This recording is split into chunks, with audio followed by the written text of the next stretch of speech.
इस बहस का आगाज किया, बहुत छाती मार कर बोले हैं कि हम कामयाब हो गए। होता यह है कि जो तारीख को नहीं पढ़ते वो इस तरह की बातें करते हैं। 1977 में CPI-ML ने भी 3 साल के लिए अपनी आर्म स्ट्रगल को मुअत्तल किया था, सस्पेंड किया था और कहा कि बैक टू द विलेजेस। और वापिस जब आए उन्होंने कहा कि भारत में फ्यूडलिज्म है, न्यू कॉलोनियलिज्म है, और उन्होंने हथियार उठा लिया।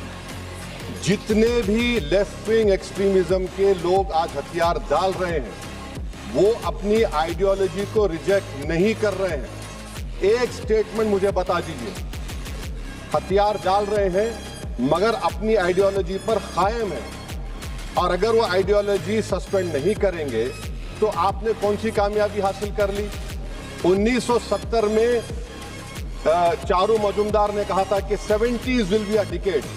उसके 7 साल के बाद वो जेल में मर गए।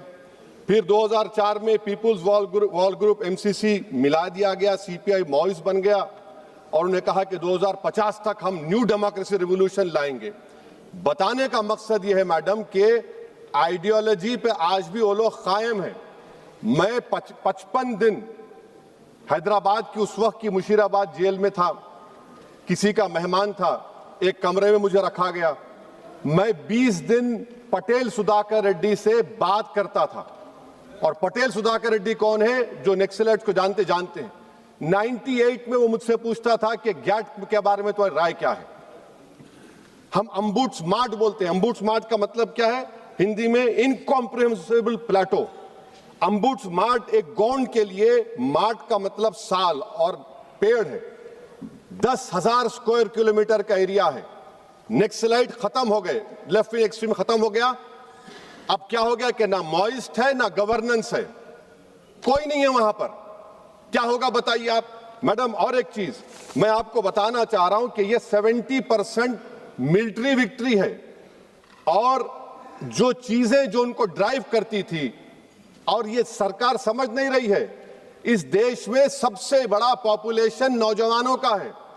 बांग्लादेश और नेपाल पुकार कर कह रहा है कि इनकलाब गवर्नमेंट को बदलने के लिए नहीं लाया गया था, बल्कि गवर्नेंस को इंप्रूव करने के लिए लाया गया था। अगर गवर्नेंस इंप्रूव नहीं होगा तो खुदा ना खास्ता जो हम चीज नहीं चाहते वो ना दोहराया जाए। और एक एक्रोनिम है madam, IFTTT, if this then what. Civil administration कहां है हमारा? Relief rehabilitation. मुझे अफसोस है कि तेलंगाना की बात ही नहीं की तेलंगाना के MPs। आज तेलंगाना के रिलीफ रिहेबिलिटेशन को MHA एक्सेप्ट करता है, और वो क्या कहता है कि